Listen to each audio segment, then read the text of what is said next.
Olá, espectadores da meia-noite. Boa noite. Meu nome é Paulo Gênesis e hoje nós vamos falar sobre mais um caso de ufologia aqui no canal Mistérios da Meia-Noite. Hoje nós falaremos sobre o caso do monstro de Flatwoods.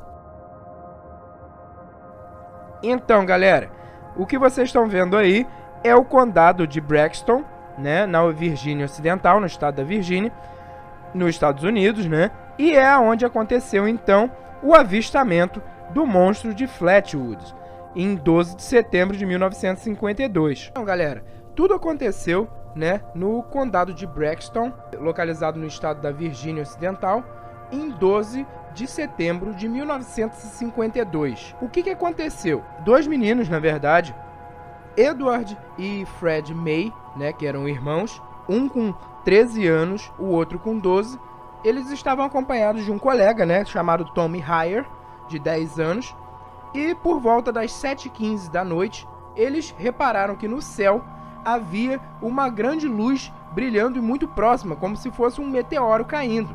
Eles acharam então que fosse um meteoro, né, e todo mundo da época achou também que fosse um meteoro. Até que eles quiseram ir lá para conferir, né. O que eles fizeram então? Eles correram e foram chamar a mãe, né, a mãe dos irmãos May, Kathleen May, né? Aí eles acharam que, na verdade, esse meteoro tinha caído no fundo de uma fazenda, né, do Bailey Fisher, que era um vizinho lá da localidade, e eles foram lá conferir para ver o que era, na verdade, esse meteoro, né? Em 1952, uma coisa dessa acontecendo, até hoje mesmo, todo mundo ia sair correndo para lá para ver o que era, né? Então, o que foi que eles encontraram, né?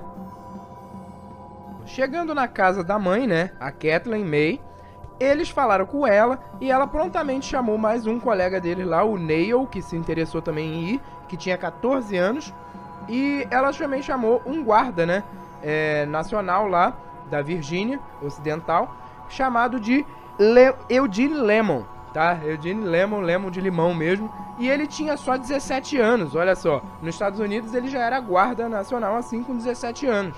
E ele foi acompanhado do seu cachorro. O seu cachorro e o Eugene foram na frente, né, guiando o pessoal até lá, aquela parte da clareira.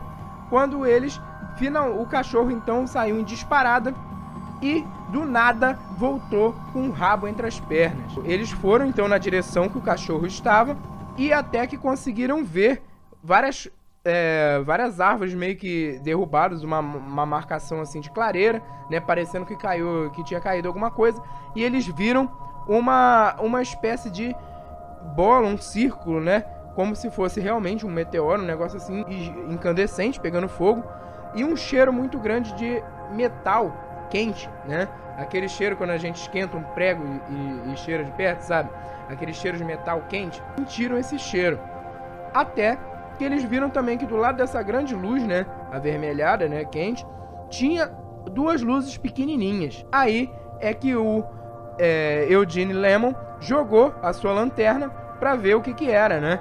E o que será que eles viram? Eles viram então essa criatura aí da foto, né, que tinha cerca de 3 metros, né, de comprimento. Olha que coisa esquisita essa criatura. E ele usava tipo um manto, né, como vocês podem ver aí, com um formato aí, né, de espadas de carta, né, atrás da cabeça.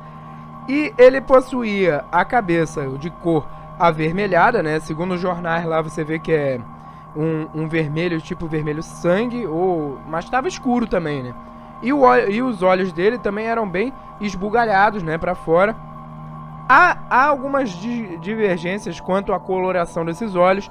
Tem alguns casos que eles falam que esses olhos eram amarelos, outros casos falam que são olhos vermelhos, mas a gente não sabe ao certo como era a coloração, né, que eles relatam. E outra coisa interessante é que os braços desse ser possuíam aí um formato, né, de galho, como vocês podem ver, com unhas nas pontas, né, com grandes garras nas pontas. E ele usava tipo um véu preto.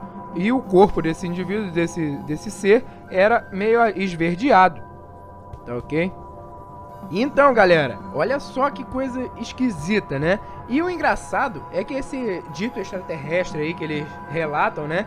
ele se parece um pouquinho, né? Se vocês observarem assim o aspecto dele aí nessa foto aí, ele lembra bastante o nosso ET de Varginha aqui, né? Tem muitos ufólogos até que relatam a semelhança entre os casos, entre o caso de Flatwood e o caso Varginha que aconteceu aqui.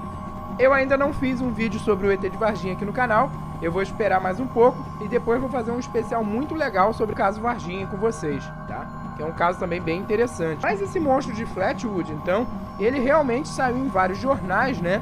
E o que aconteceu depois disso? Todo o grupo, né, como eu disse pra vocês, ficou aterrorizado com aquela imagem daquele ser, né, que avançou sobre eles, e eles saíram todos correndo. Quando eles saíram correndo, né, depois no dia seguinte, eles procuraram o xerife local, que se chamava Robert Carr, e eles foram procurá-lo, né, e esse xerife também estava na companhia do coproprietário do jornal da região, chamado Brexton Democratic, que foi lá também na área, para quê? No dia seguinte eles foram lá para fazer o relato do que eles viam lá de marcas, né? Porque eles receberam esses relatos de todo mundo que estava lá, que viu realmente esse ser e essa nave. Então o xerife e esse jornalista foram lá para dar uma olhada no que achavam. Chegando lá, o que eles encontraram? Esse caso é tão interessante que chamou até a atenção do deputado Burnell Long, que foi também acompanhando o xerife e o jornalista até a região para ver o que eles achavam lá. E até que eles encontraram não conseguiram encontrar vestígios de nada, a não ser 2 marcas no chão, mas que eles acharam que era pertinente ser do carro do próprio xerife, que tinha ido no dia anterior. Eles ficaram nessa, eles não conseguiram comprovar nada, mas futuramente um grupo de pesquisa ufológica da região lá, de civis da região, nessa época já, em 1952, a gente já tinha alguns grupos, tá vendo, de pesquisa ufológica, uma coisa bem esquisita.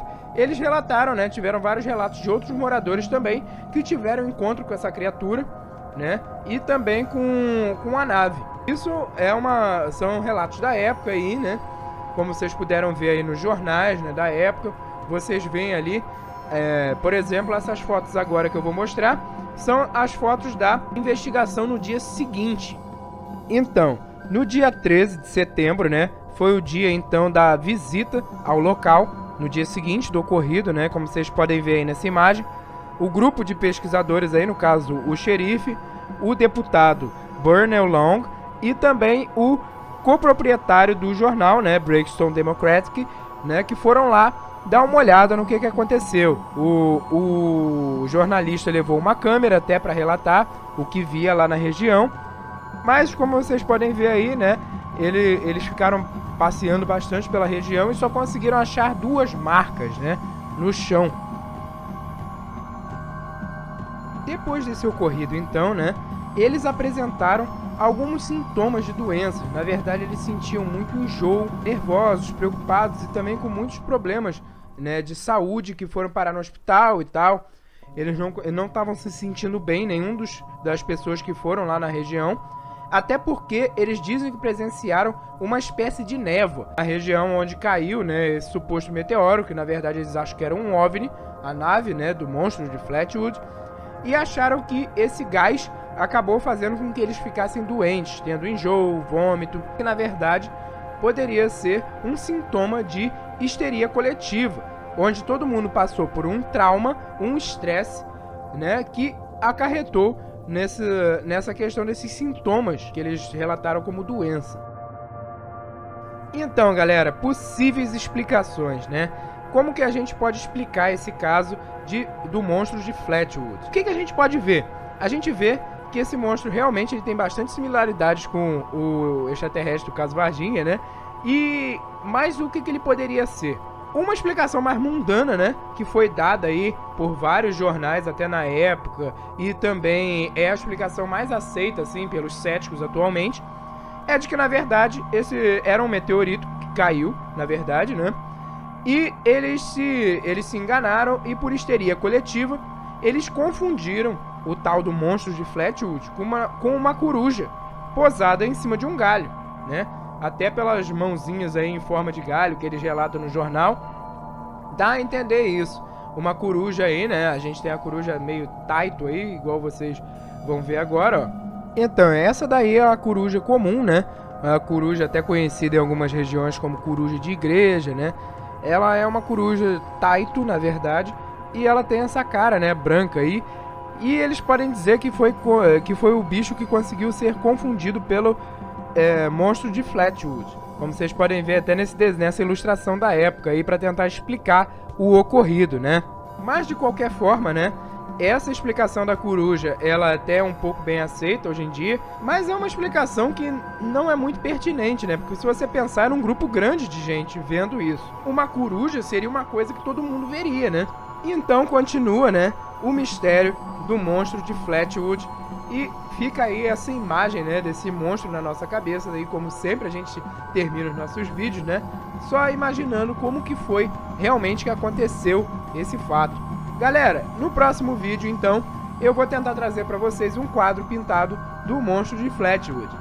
E como a gente já sempre faz, né, no canal, sempre que tem uma criatura misteriosa ou uma coisa parecida, a gente tenta fazer um quadro aqui para trazer para vocês. E se vocês gostaram do vídeo aí, se inscrevam no canal, compartilhem esse vídeo e ativem o sininho de notificação, tá ok? Para sempre ser lembrado sobre os vídeos aqui do canal Mistérios da Meia-Noite. Obrigado por assistir esse vídeo e já podem ir.